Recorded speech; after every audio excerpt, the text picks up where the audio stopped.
There is a quiet war happening inside most people. Not a war fought with weapons or words, but a war fought with longing, a desperate, invisible hunger for something that no one else can truly give you. And yet, every single day, millions of people sacrifice their peace, their power, and their purpose chasing after it. That thing, validation, approval, the feeling of being needed, wanted, chosen. Buddhism identified it as one of the root causes of human suffering, not sickness, not poverty, not bad luck, clinging, the desperate grip we keep on things, people, outcomes, and identities that were never meant to be grasped so tightly. Today we are going to go deep. This is not a self-help lecture about loving yourself more. This is a truth-telling. Because the trap of neediness doesn't just make you feel weak, it actually makes you weaker.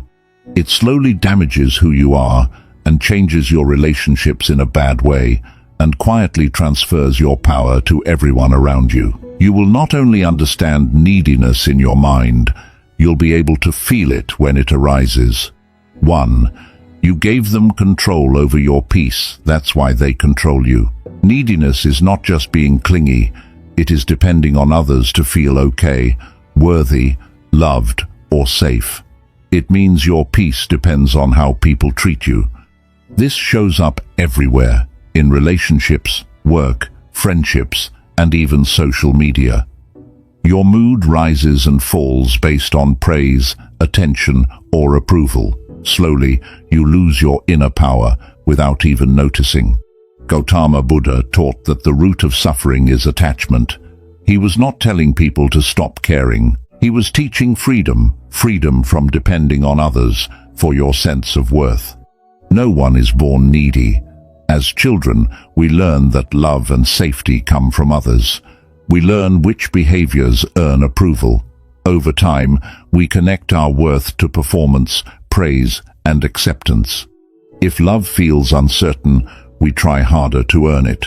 Neediness can wear many masks, like the overachiever who works non-stop to feel worthy, the people-pleaser who says yes out of fear of rejection, the jealous partner who holds on too tight out of fear of loss, the social media addict who depends on likes for self-esteem, the invisible martyr who gives but secretly wants recognition, the spiritual performer who uses spirituality to gain approval. Most people see themselves in more than one of these. That is not shameful. It is the first step to freedom, because once you see the pattern, you can begin to change it. Here is the hard truth. Neediness is not a small weakness. It is like a hidden cost that slowly takes away your power, peace, creativity, relationships, and freedom. It costs you your real self. When you only want approval, you stop being honest. You hide your true thoughts, dreams, and personality. Over time, you stop knowing who you really are. It costs you your decisions. You keep thinking, what will people say? Instead of living your life, you live based on other people's opinions. It costs you your relationships. When you depend too much on someone, you create pressure. The more you cling, the more they pull away. This creates a painful cycle. It costs you your energy. Trying to manage what everyone thinks is exhausting. That energy could be used to grow, create, and heal. It costs you your power. The moment you need someone's approval to feel okay, you give them control over your emotions. Not always on purpose, but it still happens.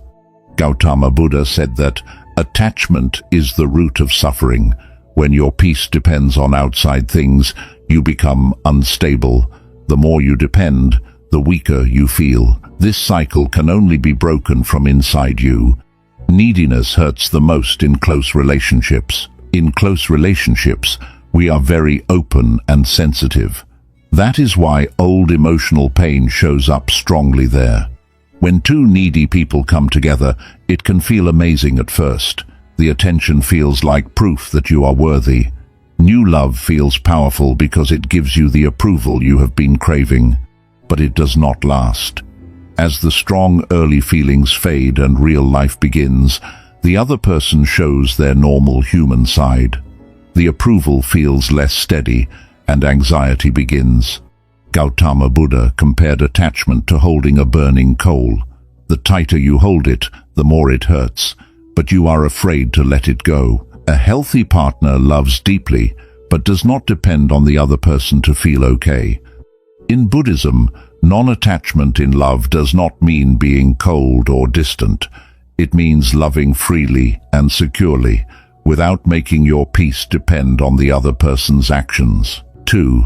Love them. Just don't need them to survive. There is a kind of love that most of us have never been taught, not because it is rare, not because it is cold or distant or reserved for monks on mountaintops. No one really taught us this.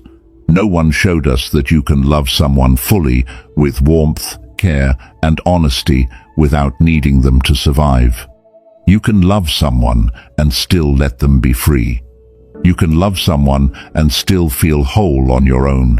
Even if they were gone, you would still be okay. This is not cold or distant love. It is not building walls to protect yourself. It is something deeper and stronger. In Buddhism, this is called non-attachment loving without clinging. It may be the most loving thing you can give to someone else, and the most freeing gift you can give to yourself. But before we understand real love, we need to honestly see what we have been doing instead. If we are honest, most of us do not love freely. We love with fear. We love with need. We love in a way that is mixed with worry about losing that person. And we call it love. But deep inside, we know it does not feel free. This is where we begin. The most painful thing is losing yourself in the process of loving someone too much and forgetting that you are special too. Most of us grew up believing that love is meant to complete us, that the right person fills what is missing, and that we are only half without them. Buddhism gently but clearly says this is not true. You were never half. You were always whole. When two complete and secure people come together, their love is very different. It is freer, healthier, and more truly beautiful than love, based on fear and clinging. Once you experience even a small part of that kind of love, the old, needy kind does not feel attractive anymore. Let us be very clear, because this is often misunderstood. When Buddhism teaches non-attachment, it is not telling you to stop loving. It is not asking you to be distant, cold, or emotionally closed. It is not telling you to treat people as replaceable or to protect yourself by building walls. That is not non-attachment. That is just fear pretending to be wisdom. Gautama Buddha said, "Attachment is the root of suffering." In simple words, when we cling too tightly to people or things, we create our own pain. Here is an important question. When you think about the people you love most, are you loving them or are you needing them? For most people, the honest answer is both. Real love often includes true care, but also some fear and dependence. It has warmth, but also worry about losing the person. We are not trying to make love perfect or remove every need. We are trying to understand the difference, because once you see the difference, you begin to feel free. Need is focused on yourself. It quietly asks, what does this person give me? How do they make me feel? Do they prove that I am worthy? Need is not wrong, it is human. But when need becomes the main part of a relationship, when you expect the other person to fill what you cannot fill inside yourself, the relationship becomes too heavy and starts to break. Remind yourself, I love this person. I do not own them. Their choices are theirs. Their growth is theirs. Their love is a gift, and a gift stays real only when it is freely given. We return to where we started. Love them. Just don't need them to survive. This is not cold advice. It is compassionate. It asks you to do the inner work that makes real love possible. To build enough strength inside yourself that you can give freely, not desperately. To heal old wounds so your grip can slowly loosen. To trust your own resilience so fear of loss no longer controls your love life. It asks you to be the kind of lover, the kind of friend, the kind of partner that people truly need. Not someone who clings, not someone who suffocates with need, but someone who loves with open hands, a full heart, and enough inner peace that your presence feels like a gift, not a demand. The Buddha taught that the highest love wishes freedom and happiness for the other person, even when it goes against your own preferences. Start where you are, with the relationships you have, with the wounds you carry, not perfection, not the instant loss of need. Just a slow, honest, compassionate, learning how to love without losing yourself, how to care without clinging, how to be fully present, fully giving, fully real, and still, quietly, completely whole. 3. You don't owe anyone an explanation for becoming who you are. You have been talking too much, not in conversations, not in meetings, not with the people who matter to you. I mean the other kind of talking, the explaining, the justifying, the long paragraphs you type out to people who were never really asking, the apologies you offer before anyone has accused you, the reasons you give for choices that are yours to make, the rehearsed speeches you run through in your head at midnight, defending a version of yourself that nobody put on trial. You have been talking yourself into exhaustion, and no one told you that you could stop. So let me tell you now, you can stop. Silence is not rudeness. Silence is not arrogance. Silence is not giving up or backing down or being passive. Silence, when used with intention, is one of the most powerful things a human being can do. It is the quiet refusal to hand your inner world over to people who have not earned the right to it. It is the decision to grow in peace instead of performing for an audience. It is the understanding that you do not owe anyone a front row seat to your becoming. This is what we are talking about today. Not the silence of fear, not the silence of someone who has given up and gone numb, but the silence of someone who has finally understood their own worth. The silence of someone who is so busy growing, they no longer have time to explain themselves. Think about the last time you over-explained yourself. Maybe someone asked why you left a job, or ended a friendship, or made a decision they did not agree with. And instead of simply saying, "This is what I chose," you gave them a full case, evidence, context. Reasons stacked on reasons. You watched their face while you talked. You adjusted what you were saying based on their reaction. You kept going until you could see that they understood, that they approved. Sound familiar? Most of us do this, and most of us do it for the same reason. We were taught very early that our choices need to be acceptable to others in order to be valid. Think about childhood. When you were young and you made a decision your parents disagreed with, what happened? You explained yourself. You justified. You hoped that if you gave enough reasons, if you made them understand, the disapproval would go away. Sometimes it worked. Sometimes they nodded and the tension cleared, and your nervous system learned something in that moment. Explanation equals safety. Justification equals acceptance. If I can make them understand, I will be okay. That lesson followed you out of childhood and into your adult life, into your relationships, your workplace, your friendships, even your internal monologue. And now, decades later, you are still doing it, still building cases, still trying to earn the nod. But here is what nobody told you back then. Other people's understanding is not what makes your choices valid. Your choices are valid because they are yours.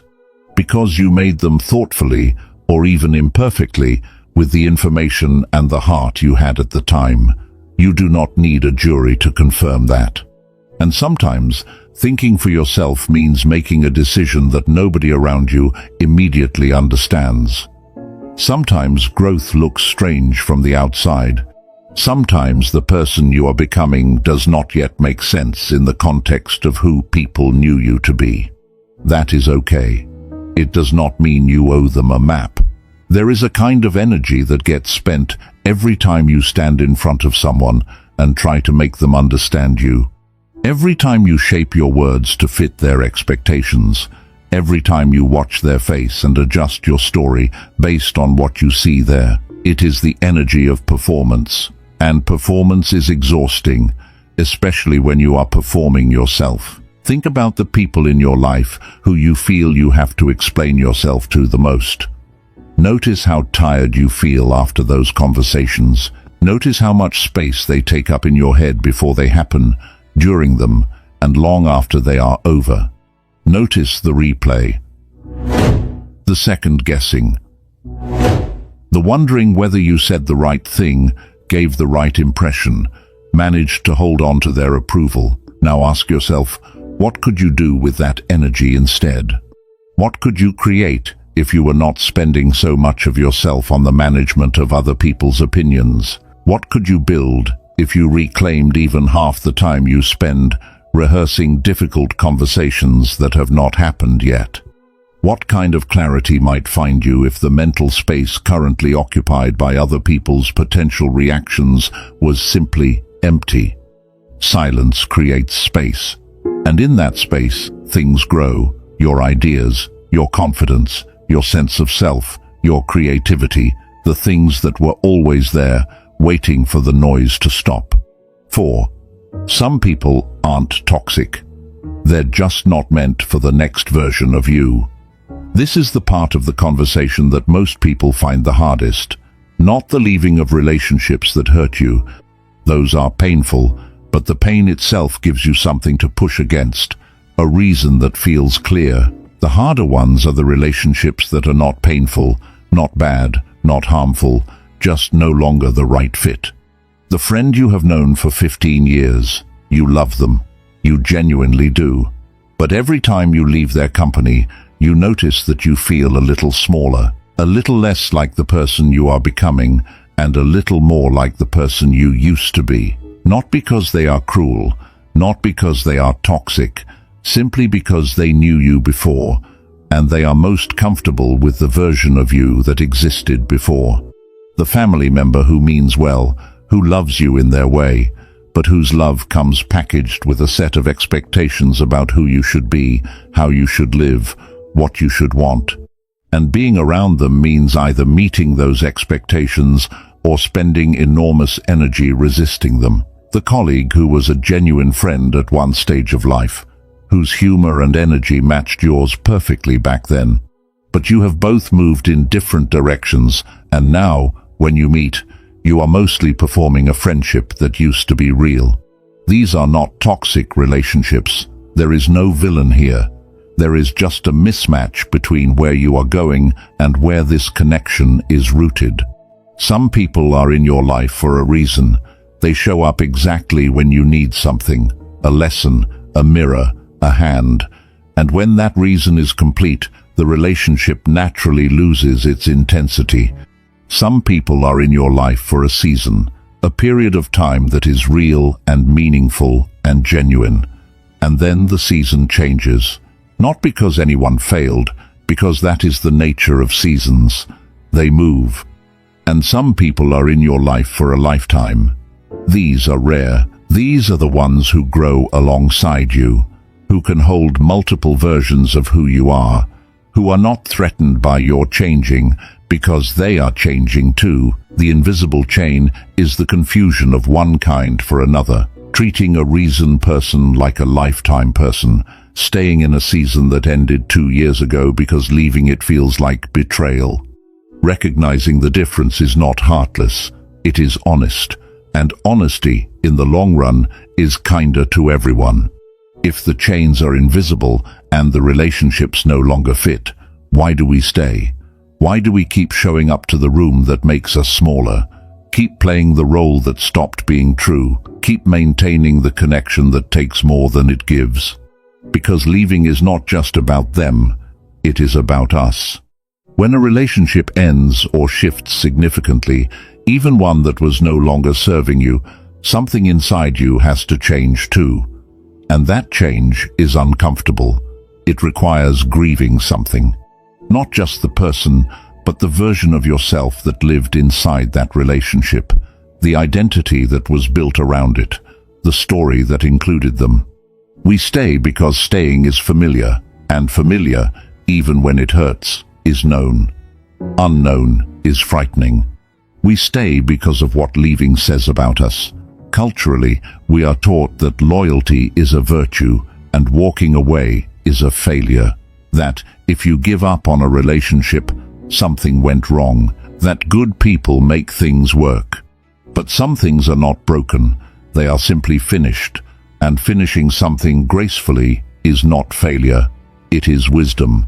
We stay because of the history, the years, the memories, the things you went through together that no one else will ever quite understand in the same way. There is a particular grief in losing a shared history. Even when the present chapter of a relationship is no longer good for you, the past chapters were real, and leaving means no longer being with someone who knows those chapters.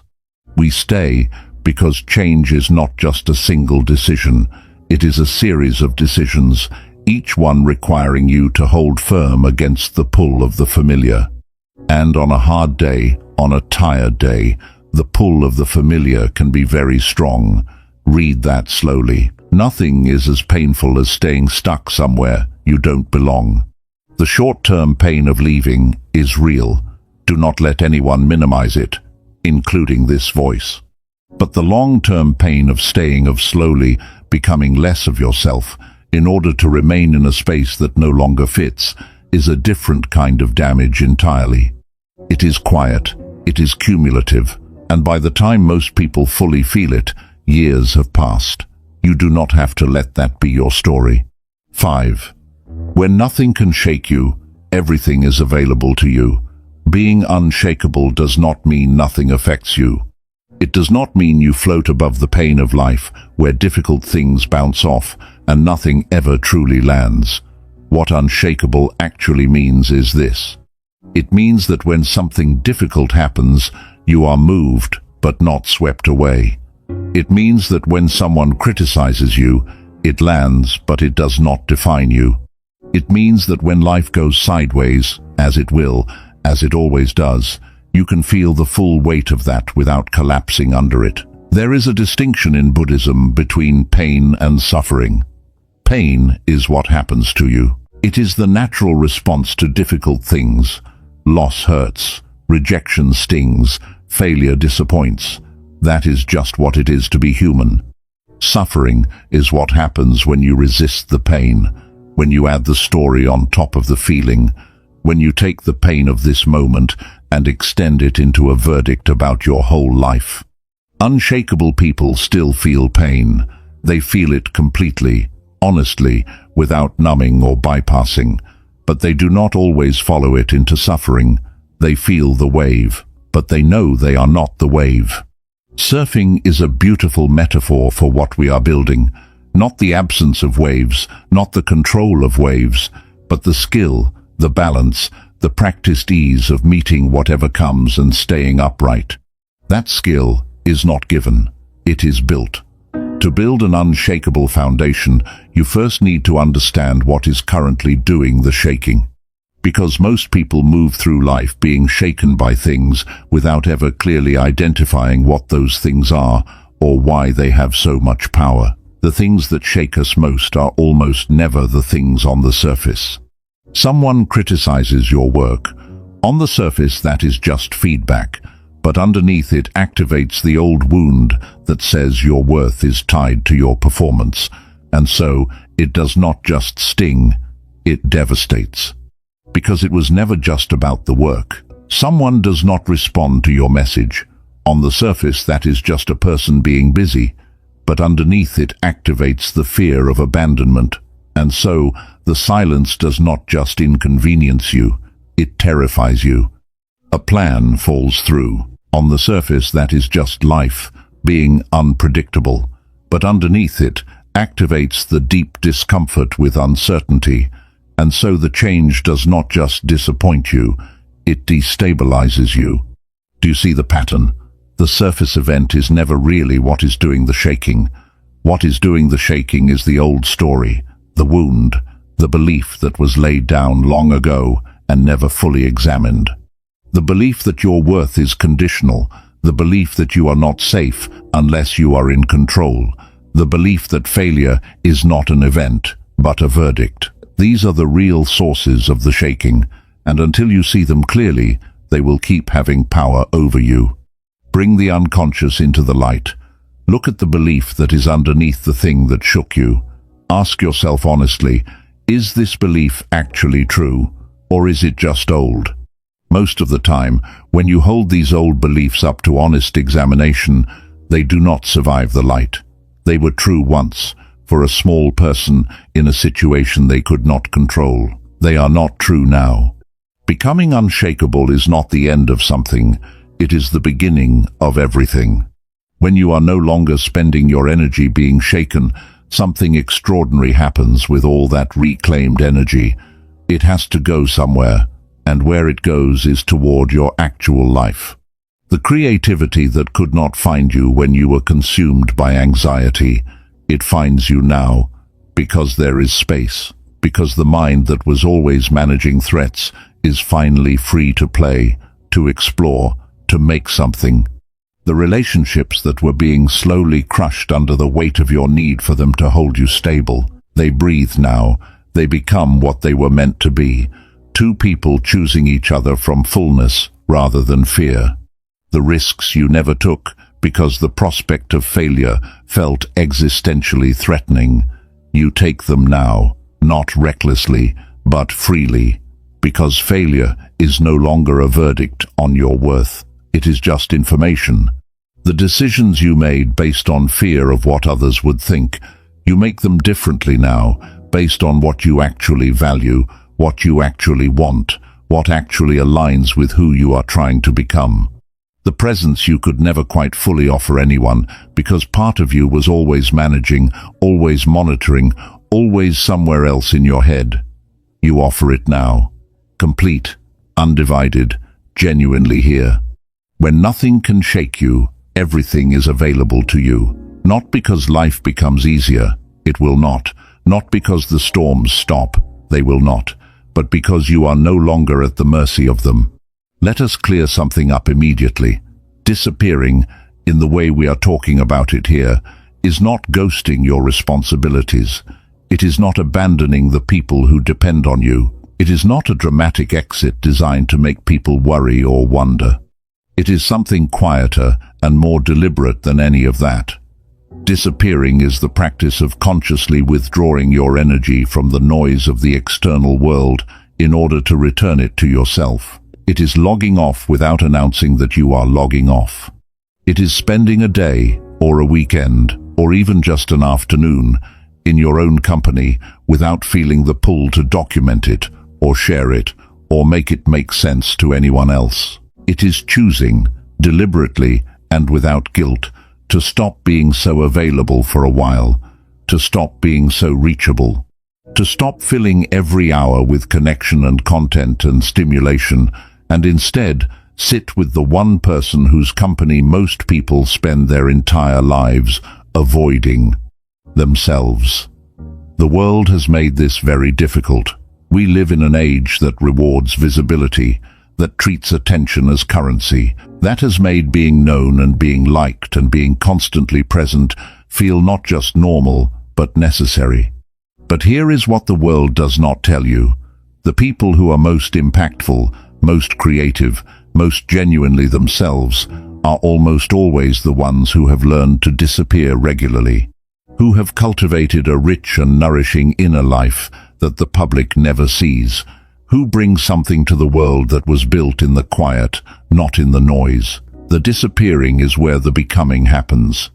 You are not a machine, but you operate on similar principles. The constant running, the constant output, the constant being on takes something from you.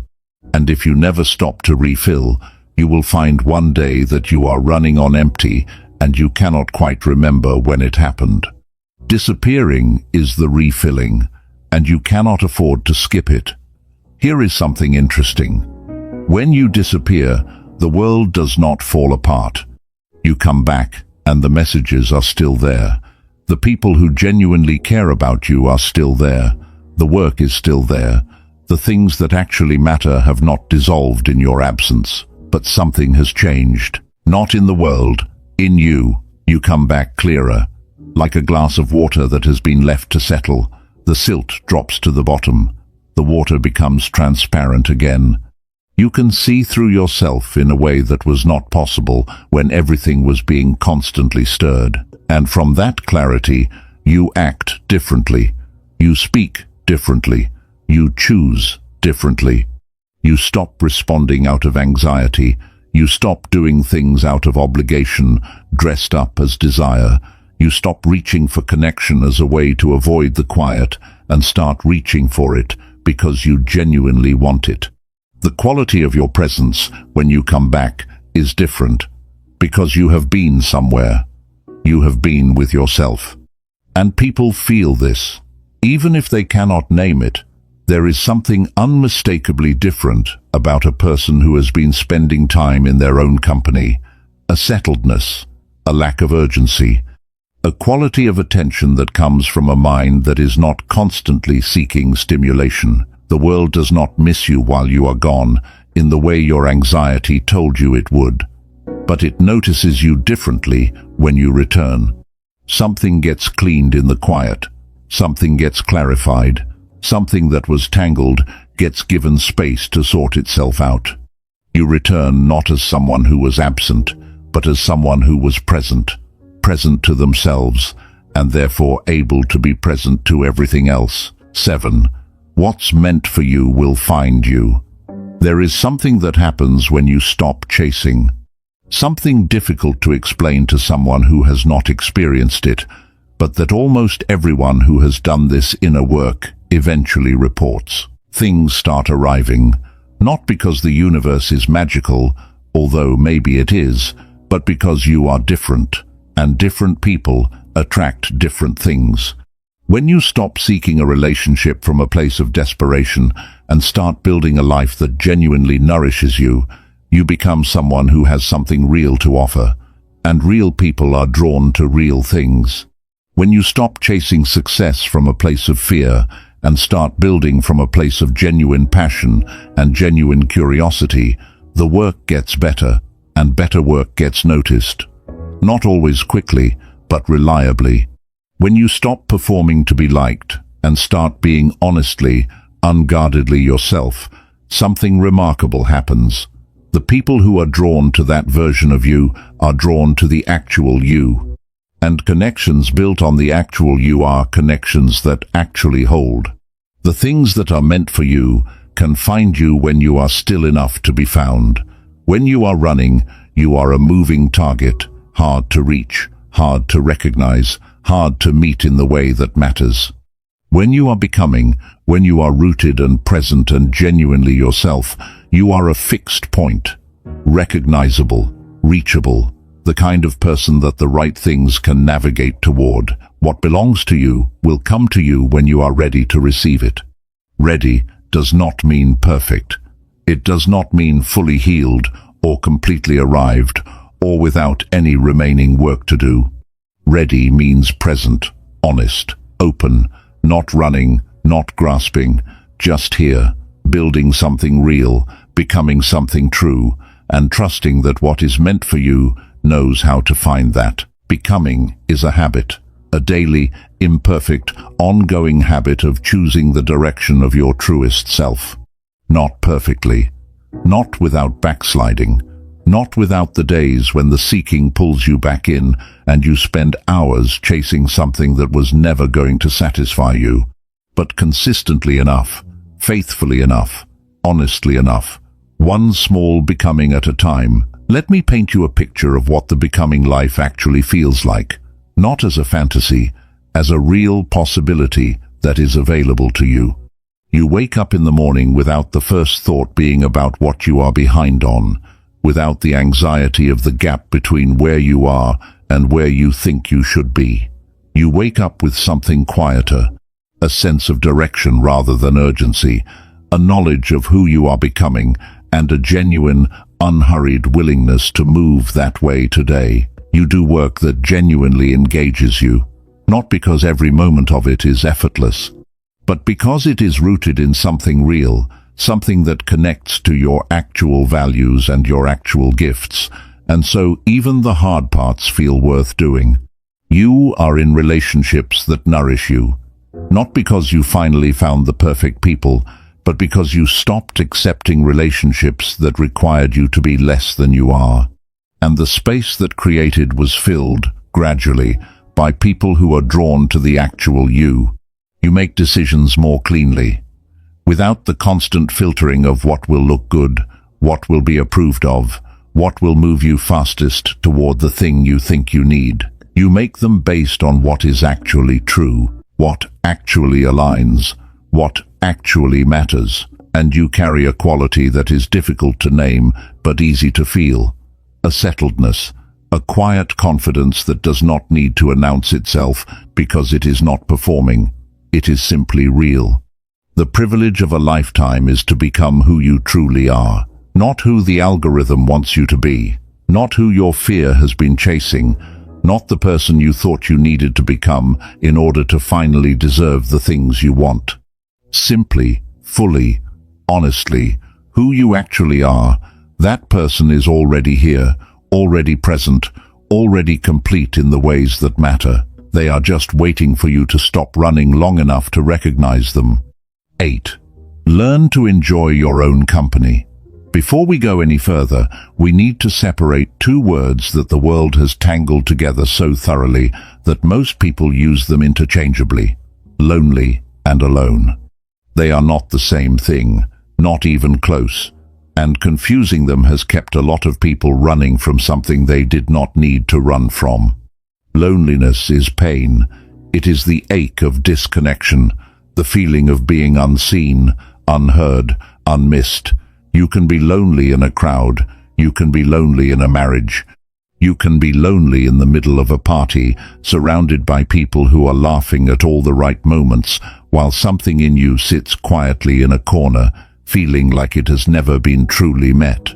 Loneliness is not about being without people. It is about being without genuine connection. And genuine connection, as it turns out, begins with being genuinely connected to yourself. Aloneness is different. Aloneness is a state, a condition of the body that carries no inherent emotional charge. You are alone the way a room is empty, simply, factually, without suffering built in. The suffering arrives when you bring it, when you take the aloneness and layer onto it all the things it is supposed to mean: that you are unwanted, that something is wrong with you, that the quiet is a verdict rather than a condition. The aloneness is neutral. What you do with it is everything, and what the people learning to do with it is remarkable. They are learning to inhabit it, to move around inside it comfortably, to bring their own aliveness into the quiet and discover that the quiet, rather than amplifying their emptiness, begins to reveal their fullness. They have found the difference between being with themselves and being abandoned by everyone else, between choosing solitude and having aloneness thrust upon them. One is a wound, the other is a practice. There are practical ways to build your relationship with solitude. This is not something that arrives all at once. It is built, slowly, imperfectly, one quiet hour at a time. Here is how to actually do it. Start with 5 minutes, not an hour, not a meditation retreat. 5 minutes. Every morning, before the phone, before the noise, before the day begins its asking, 5 minutes of sitting with yourself, not trying to achieve anything, not meditating in any formal sense, simply sitting, breathing, being here. Notice what arises: the restlessness, the reaching, the urge to check something, do something, fill the space with something. Do not act on it, just notice, and stay for 5 minutes. That is the whole practice at the beginning. 5 minutes of staying, and it is more than most people are doing. Find one activity that is genuinely yours, something you do alone, for no practical reason, because it brings you into full presence with yourself. Walking is one of the oldest and most reliable. Reading slowly, with no intention to summarize it for anyone. Cooking a meal from scratch, not because it is efficient, but because the process itself is pleasurable. Drawing badly, writing in a notebook, no one will read. The specific activity matters less than this quality. When you are doing it, you are fully there, not half present while the other half worries about something else, all the way in, and the only company is yours. Spend time in nature without a destination. Nature has a particular relationship with solitude that cities do not. The pace is different, the scale is different. And something about being in the presence of things that are simply themselves, the tree that does not perform, the river that does not seek approval, the sky that exists without agenda, tends to return a person to a similar quality of simply being. A walk in a park, a morning in a garden, an hour by a body of water. These are among the most reliably restorative forms of solitude available. Eat at least one meal a week in genuine silence. Not scrolling, not watching, not listening to anything, just eating, tasting, being in your body. Present to the simple, animal fact of nourishing yourself. This sounds like a small thing. It is a small thing. But small things practiced consistently become a way of being, and a way of being that includes genuine presence to ordinary moments is a very different life from one that does not. When you feel the reach, pause instead. The moment you notice yourself reaching for the phone, not because you need something, but because the quiet has become uncomfortable, pause. Not forever. Just for 30 seconds. Sit with the discomfort. Breathe into it. Name it. This is the discomfort of being with myself. It is okay. I am okay. I can stay here for a moment. And then, if you still want to reach for the phone, reach for it, but do it after the pause. Consciously, as a choice rather than a reflex. The pause is where the practice lives. 9. Detach from the outcome. You gave everything to it, whatever it was. The relationship, the job application, the creative work you poured months into. The conversation you finally had the courage to have. The risk you took. The version of yourself you showed up as when showing up felt like the hardest thing in the world. You did everything right, or as right as you could with what you had. You were honest, you were prepared, you cared deeply, you showed up fully.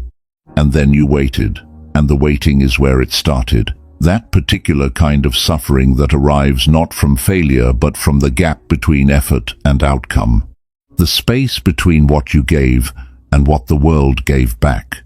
The excruciating suspension of not yet knowing. Most people live in this gap, not occasionally, constantly, pouring themselves into things and then white-knuckling the waiting, gripping the outcome so tightly that the grip itself becomes the suffering, trying in 1,000 small ways to control what was never in their hands. And when the outcome does not come the way they hoped, the collapse is not just disappointment.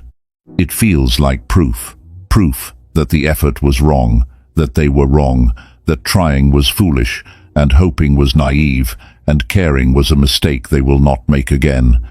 This is not a small problem. This is the architecture of a life spent afraid to fully invest, because fully investing always leads to that terrifying gap. Buddhism has been sitting with this particular human suffering for a very long time, and what it has to offer is not a way to stop caring. Before we talk about how to release the outcome, let us be honest about what holding it is costing you. When you are attached to an outcome, the outcome owns you, not the outcome itself. The idea of the outcome, the imagined future state in which things have gone the way you need them to go. That imagined state becomes the condition of your peace. And because it has not happened yet, and because you cannot control whether it will, your peace is permanently on hold. Think about the last time you were waiting for something important, a reply, a result, a decision someone else was making about your life. Were you present for anything else during that time? Really present? Or was a part of you permanently elsewhere? Monitoring, calculating, running through scenarios, trying to hold the outcome in place through the sheer force of your anxiety. This is what outcome attachment does. It removes you from your own life. The part of you that could have been here, genuinely here, for the meal and the conversation and the sunset and the ordinary texture of a day, was somewhere else entirely, in a future that does not exist yet. And the cruelest part is this: the gripping does not improve the outcome. The anxiety does not bring the thing closer. The checking and the mental rehearsing do not change what is going to happen by a single degree. They only change what is happening right now. Every unit of energy you spend gripping the outcome is a unit borrowed from today, from the living of your actual life, from the people in front of you and the work in your hands, and the simple, irreplaceable fact of being here. The outcome may or may not arrive, but today is already here. Let us be honest about the hard version of this teaching, because it is one thing to talk about detachment when things are going reasonably well. It is a very different thing when the outcome is genuinely, definitively, not what you hoped. When the relationship ends despite everything you gave it, when the job does not come, when the diagnosis is bad, when the thing you worked for longest and cared about most does not happen. This is where the teaching is tested, and I will not pretend it is easy. Buddhism does not promise that detachment from outcomes makes loss painless. Grief is real, disappointment is real. The specific ache of something you genuinely wanted not coming is a real and human experience that deserves to be felt completely, not bypassed in the name of spiritual composure. What detachment from outcomes offers in these moments is not the absence of pain, it is the absence of the story that the pain would like to tell. The pain says, "This hurts," and it is allowed to say that, but the attached mind adds a story. It says, "This hurts," and it means, "I was not enough." It says, "This hurts," and hoping was a mistake, and I will not let this happen again. That story is what detachment from outcomes protects you from, not the loss, but the unnecessary, compounding, future-poisoning story that the attached mind builds around the loss. The releasing of outcomes is not a one-time decision. It is a practice, a returning, a choosing again each time the grip tightens to open the hand. 10. Protect your peace like your life depends on it, because it does. There is something that no one warns you about. When you begin to do the inner work, when you start to heal and grow and shift and become more honestly yourself, when you begin to set boundaries, choose silence, release outcomes, enjoy your own company, stop chasing, start becoming, things change. And change, even good change, costs energy. And at some point, usually when the growth is going well and the clarity is arriving and you are finally beginning to feel like the version of yourself you have been working toward, you hit a wall. Not a wall of failure, not a wall of going backward, a wall of depletion, the kind that comes from giving too much to too many things for too long, from saying yes when you meant no, from letting people and situations draw on your reserves without replenishing them, from treating your energy as though it is infinite when it absolutely is not. Your energy is the most important resource you have, more important than your time, more important than your money, more important than your intelligence or your talent or your connections. Because without energy, none of the other things work. The time is there, but you cannot use it. The intelligence is there, but it cannot reach the surface. The talent is there, but it sits idle, waiting for a fuel that has run out. The protecting of your inner life, the guarding of your peace, the understanding that your energy is a currency and it must be spent with the same discernment you would bring to any resource that is finite and precious and completely irreplaceable. Protect your peace like your life depends on it, because it does. When most people think about energy, they think about the body, about sleep and nutrition, and whether they exercised this week. And those things matter. They absolutely matter. But the energy we are talking about is something broader and deeper than the physical. It is the life force that determines not just whether your body is functioning, but whether you feel genuinely alive.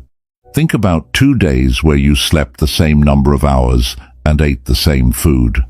On one of them, you spent hours in a draining conversation with someone who took without giving. You scrolled the news until the world felt hopeless. You said yes to 3 things you did not want to do. You spent the evening managing someone else's emotions, and you went to bed feeling hollow. On the other, you spent time doing work that genuinely engaged you. You had a conversation that left you feeling more alive rather than less. You said no to the thing that was never yours to carry. You spent an hour doing something you love for no reason except that you love it, and you went to bed feeling full. The physical variables were the same. The energetic experience was completely different. This is what we are talking about. The energy of your inner life. The aliveness that certain things generate and certain things drain. The difference between spending a day in alignment with who you actually are and spending a day performing a version of yourself that was never true. Your energy is not just about how much you slept. It is about how honestly you lived. Knowing what you want, knowing what it costs, and spending accordingly. This is what energy management actually looks like, not just resting, choosing. Protecting your peace is not the end of generosity, it is the beginning of it, because you cannot give what you do not have. And the world does not need more depleted, performing, running on empty versions of people who have forgotten what they actually have to offer. The world needs you, the real you, full, present, grounded, alive. If you like the message, comment, unstoppable.